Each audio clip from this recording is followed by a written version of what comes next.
Assalamualaikum warahmatullahi wabarakatuh. Di sini kami akan mempresentasikan hasil kerja kelompok kami. Dengan saya, Idris Anidia Fitria Putri, dengan NIM D100210097 kelas C dan teman-teman.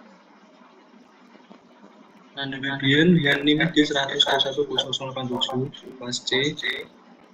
Saya Frida Zara Putri dengan NIM D100210091 kelas C.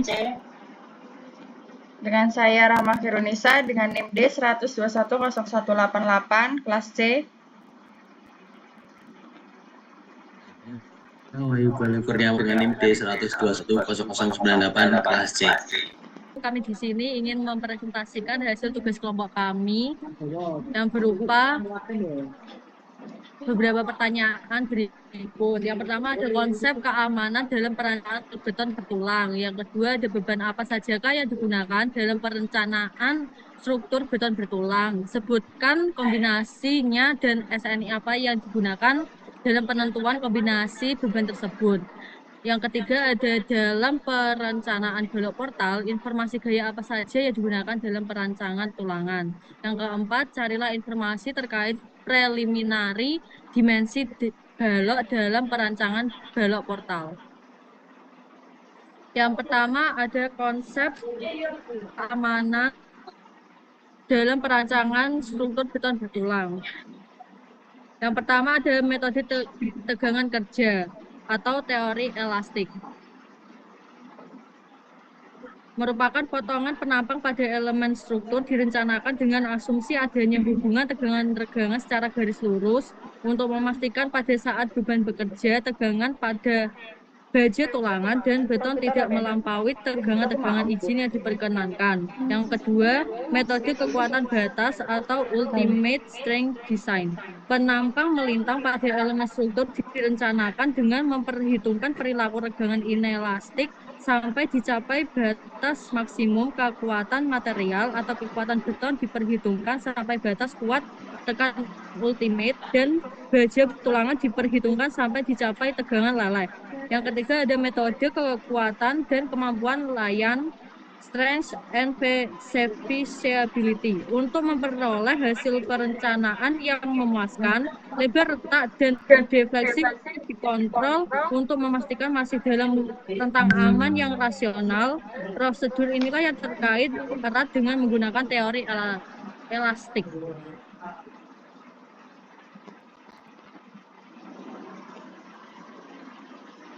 Lalu keamanan ditinjau dari aspek kekuatan. Dalam proses perencanaan perlu diperhatikan aspek keamanan dari segi kekuatan. Dalam SNI 03284722, aspek ini dituangkan dalam ketentuan perencanaan berikut. Yang pertama ada faktor beban, digunakan untuk memastikan tingkat keamanan yang mencukupi jika muncul peningkatan beban layan dari nilai beban yang diperhitungkan dalam perencanaan. Faktor beban juga dimaksudkan untuk menghindari besarnya depresi secara berlebihan. Yang kedua, faktor reduksi kekuatan. Faktor reduksi kekuatan dimaksudkan untuk mengantisipasi adanya penyimpangan pada asumsi-asumsi perhitungan, kemungkinan kurangnya homogenitas kekuatan material, proses pengerjaan, dan dimensi. Lalu ada prinsip dasar yang harus dipenuhi, di mana struktur yang direncanakan itu harus mampu menahan beban yang bekerja secara aman, optimal, serta harus sesuai dengan standar dan peraturan yang berlaku. Sekian.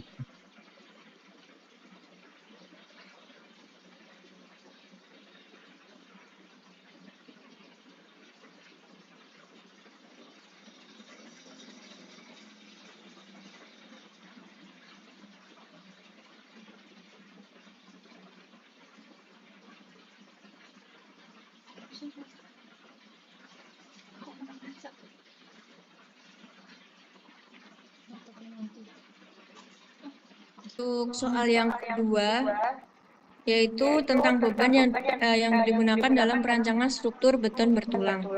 Beban ini meliputi ada 4 beban, yaitu beban mati, beban hidup, beban gempa, dan beban angin. Untuk beban mati sendiri merupakan beban tetap yang ada pada struktur sepanjang waktu. Beban mati ini termasuk berat sendiri struktur, material permanen, dan elemen-elemen tetap lainnya. Terus untuk yang selanjutnya yaitu beban hidup.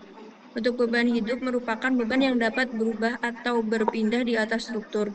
Beban hidup ini mencakup beban dari orang-orang, peralatan, furnitur, dan beban dinamis lainnya yang dapat bergerak atau berubah lokasinya. Untuk yang ketiga yaitu beban gempa. Beban gempa ini merujuk pada gaya-gaya yang dihasilkan oleh aktivitas gempa bumi. Gempa bumi ini menciptakan gaya lateral pada struktur dan beban gempa dihitung berdasarkan lokasi geografis, potensi aktivitas seismik, serta karakteristik dan massa struktur. Untuk beban yang terakhir yaitu beban angin. Beban angin ini merupakan tekanan yang dihasilkan oleh angin yang bekerja pada struktur. Beban angin ini menciptakan gaya lateral pada struktur dan harus dipertimbangkan dalam desain bangunan tinggi atau di daerah yang rentan terhadap angin kuat. Lanjut. Untuk selanjutnya yaitu kombinasi pembebanan. Nah, kombinasi pembebanan di sini ada 3 poin. Yang pertama yaitu pengertian, yang kedua yaitu kombinasi beban dan SNI yang digunakan untuk metode tegangan izin, dan yang ketiga yaitu kombinasi beban dan SNI yang digunakan untuk metode ultimate. Untuk kombinasi beban sendiri yang digunakan dalam perancangan struktur beton bertulang adalah kombinasi beban yang menghasilkan kondisi terburuk atau paling kritis untuk setiap elemen struktur. Untuk kombinasi yang beban dan SNI yang digunakan untuk metode tegangan izin itu menggunakan kombinasi sesuai SNI 1727/2020 pasal 2.4 atau SNI 1726 2019 pasal 4.2.3, yaitu ada D, yang pertama ada D, yang kedua ada D plus L, yang ketiga ada D plus LR atau R, yang keempat ada D plus 0,75 L plus 0,75 LR atau R, yang selanjutnya yaitu D plus 0,6 W, yang selanjutnya D plus 0,75 plus 0,75 L plus 0,75, dan yang terakhir yaitu 0,6 D plus 0,6 W. Dengan D yaitu beban mati, L beban hidup, LR beban hidup atap, dan R adalah beban air hujan, dan W adalah beban angin. Untuk kombinasi pembebanan dan SNI yang digunakan untuk metode ultimate, sesuai dengan SNI 1727/2020 pasal 2.3 atau SNI 1726/2019 pasal 4.2.2, yaitu yang pertama 1,4 D, yang kedua 1,2 D plus 1,6 L plus 0,5, yang ketiga yaitu 1,2 D plus 1,6 LR atau R plus 0,5 W, yang selanjutnya yaitu 1,2 D plus 1 W plus L plus 0,5 LR atau R, dan yang terakhir yaitu 0,9 D plus 1 W.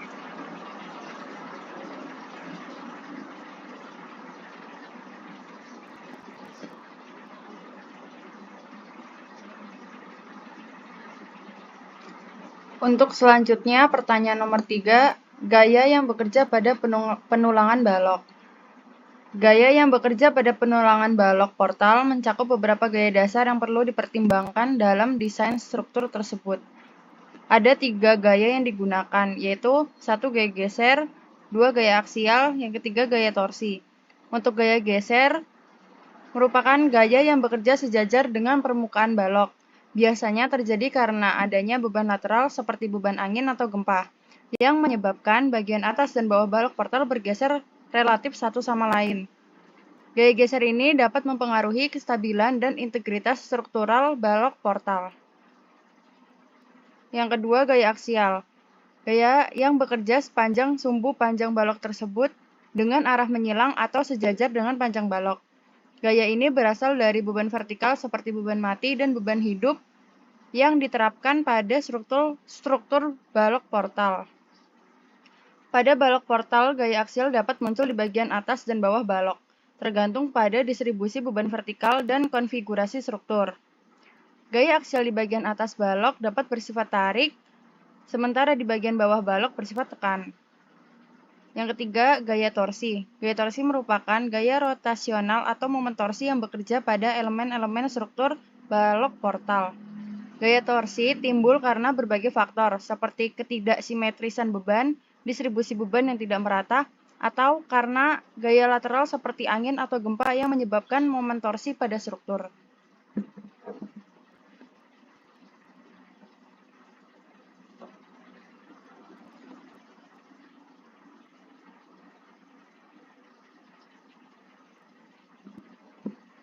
Pertanyaan yang keempat, ada preliminary dimensi balok dalam perancangan balok portal.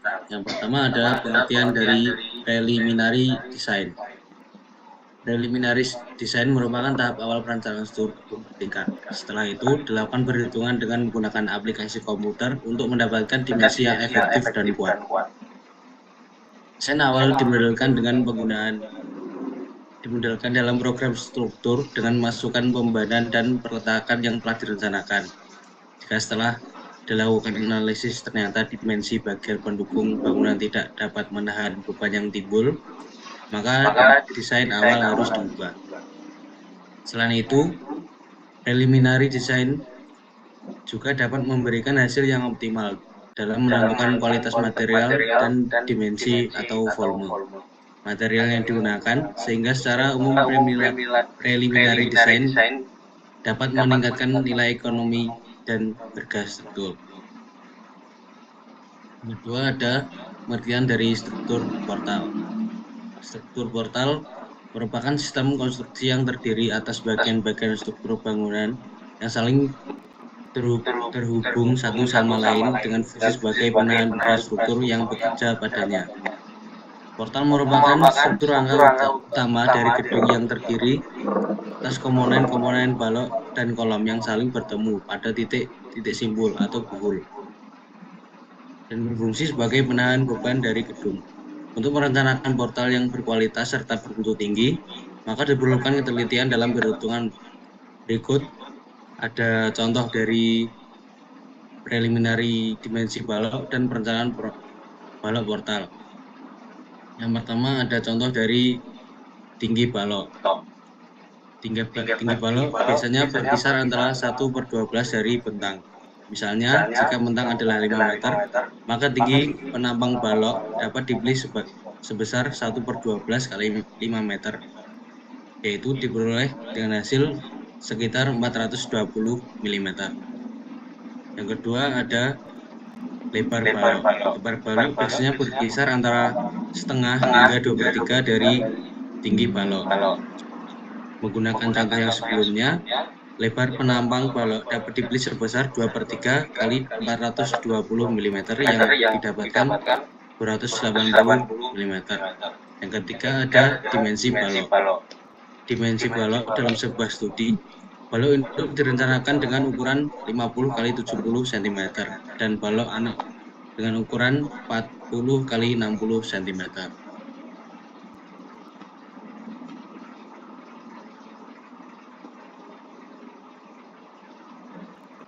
Demikian presentasi dari kelompok kami. Bila ada kurangnya kami mohon maaf. Wassalamualaikum warahmatullahi wabarakatuh.